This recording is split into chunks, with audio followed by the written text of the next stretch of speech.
Սկզբունքով եւ դրա մասին պետք է դետալացված գրած լինի, ոչ թե միայն Հայաստանի Հանրապետության տարածքով անխոչնդոտ ճանապարհ մնացածն էլ դե կտեսնենք, այսինքն փոխադարձության սկզբունք, ինչ է նշանակում փոխադարձության սկզբունքով, որտեղով Ադրբեջանի ինչ-որ մի գյուղի մեջով ինչ-որ մի տեղ, ինչի՞ չի դա գրված։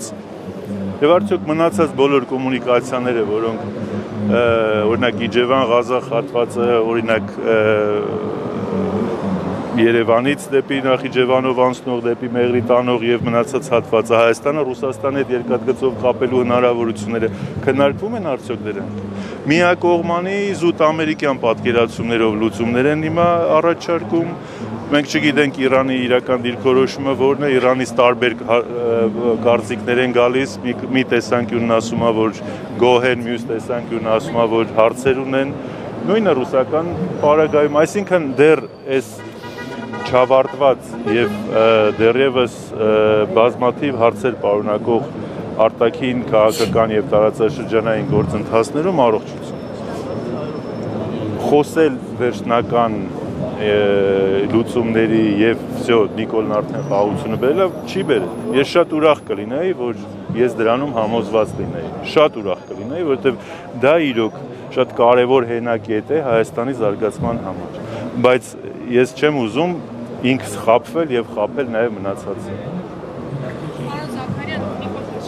Առումները վստահաբար կարդացել եք այս վերջին մի քանի օրվա, անընդհատ նախկին 3 նախագահներին էր հիշատակում, նաև նշում, թե ինչպես եք հաղթանակներ բերել, որ ձեզանից 3-ին էլ ժողովուրդը չի ընտրել, նաև նշել էր, որ դուք ոչ միայն հաղթանակներ չեք բերել, այլ Հայաստանը քաշել եք մի անդունդի մեջ, որից ելք չկա։ Մենք ենք Հայաստանը քաշել մի անդունդի մեջ, որից ելք չկա։ Փաշինյանի նախկին 3 նախագահները։ Բայց ոնց որ թե իրավիճակը լրիվ հակառակն է։ Հայաստանը իր արտաքին եւ ներքին քաղաքականության պիկի վրա էր, երբ որ Նիկոլն եկավ։ Եվ մենք գիտենք, թե ինչ գնով Նիկոլն եկավ եւ գունավոր հեղափոխությունների տեխնոլոգիան ինչպես Հայաստանում աշխատեցին։ Սրա մասին շատ ենք խոսել, նորից չկրկնվենք։ Այսօր Հայաստանը գտնում է այնպիսի մի փոսի մեջ, որտեղ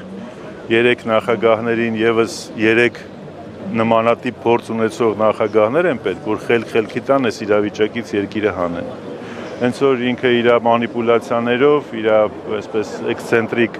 հայտարարություններով թող ոչ մեկի մոտ քաղաքական, գուցե հասարակ մարդկանց մոտ տպավորություն է դեռևս ստեղծում, բայց հաստատ քաղաքականությունով հետաքրքրվող եւ քիչ թե շատ իրավիճակին տեղյակ մարդկանց մոտ Նիկոլն այլևս տպավորություն չի ստեղծում իր հայտարարություններով։ Երկիրը, որ այս վիճակի մեջ է, կորցված Արցախ,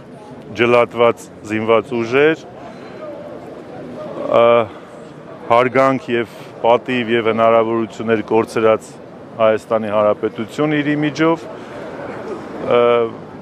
թուրքական շանտաժի եւ պահանջների դաշտում հայտնված արտաքին եւ ներքին քաղաքականություն, քաղբանտարկյալներ, տնտեսական անկայուն զարգացում, ներդրումների բացակայություն, արտաքին պարտքի կրկնակի աճ, բոլոր ոլորտներում գրեթե ձախողումներ, կամ չկա ցույց տվեք մի ոլորտ, որտեղ կա հաջողություն, ես հետ քաշեմ իմ հայտարարությունը բոլոր ոլորտների ձախողումների վերաբերյալ։ Մի ոլորտ ցույց տվեք, որտեղ կա հաջողություն։ Էական հաջողության մասին է խոսքը, ոչ թե ինչ որ մի քառակուսի մետր ասֆալտ, ինչ որ մի գյուղի ճանապարհի վրա։ Այս իրավիճակում ես կարծում եմ, որ գործող կառավարության ղեկավար իրավունք չունի որևէ մեկին մեղադրել։ Ես նույնիսկ չեմ ասում նախորդ նախագահներին, որևէ մեկին։ Մեղքերը թող փնտրի այն, որ 5 շաբթի օրը կառավարության նիստ են անում եւ 4 շաբթի օրը գալիս այստեղ հարց ու պատասխանի, մեղքերը թող փնտրի այլ կառավարության նիստի սենյակում սեղանի շուրջ նստած մարդկանց մեջ, իրենից սկսած եւ այստեղ այն խմբակցության մեջ, որ նստած է նախագահությունից ձախ։ Պարոն Զաքարյան, Լևոն Զուրաբյանը հայտարարել է, որ առաջին նախագահ Լևոն Տեր-Պետրոսյանը առաջիկա ընտրություններում լուրջ դերակատարություն է ունենալու։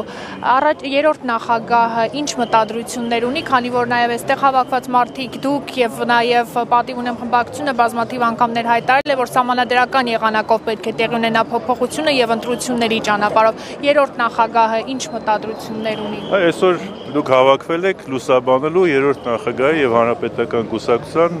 մտադրությունները, հասնել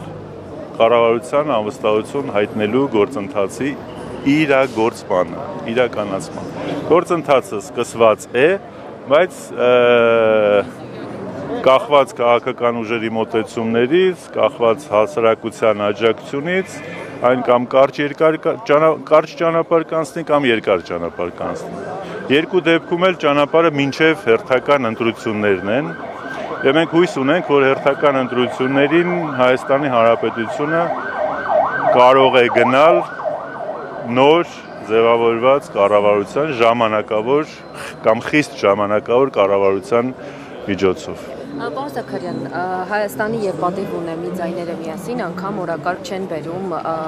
իմպիչմենտի գործընթացը եւ ինչու եք իրատեսական համարում, որ Փաշինյանի թիմակիցները կմիանան ձեզ այս գործընթացում։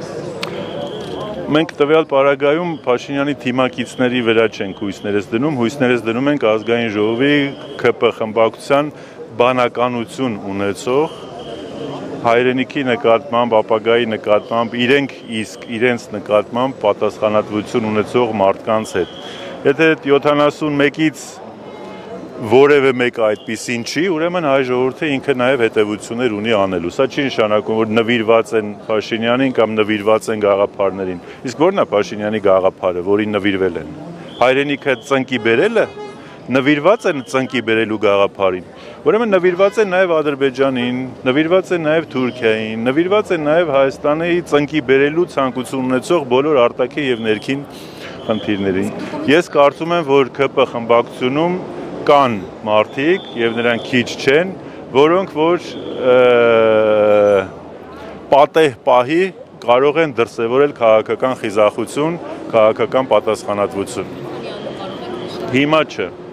Այսինքն մտքումս այո, բայց հրապարակային ոչ։ Եթե այս գործընթացը չի հաջողվում, հաջորդ քայլը ո՞րն է։ Այս գործընթացը եթե չի հաջողվում, հաջորդ քայլը ընտրությունն է։ Գործընթացը այո, կարող է նաև չհաջողվել։ Ձեռքերը ծալած նստելու եւ բավարար չափով աշխատանք չանելու պարագայում։ Ցավոք գործընթացը դեռևս, այսպես ասած, խճողվել է ընդդիմության տիրույթում, դեռևս իշխանական խմբակցության տիրույթ չի հասել, հա։ Եվ երբ որ ընդդիմության տիրույթում հանգուցալուծումներն ամբողջությամբ ավարտվեն, մենք կտեսնենք նաև իշխանության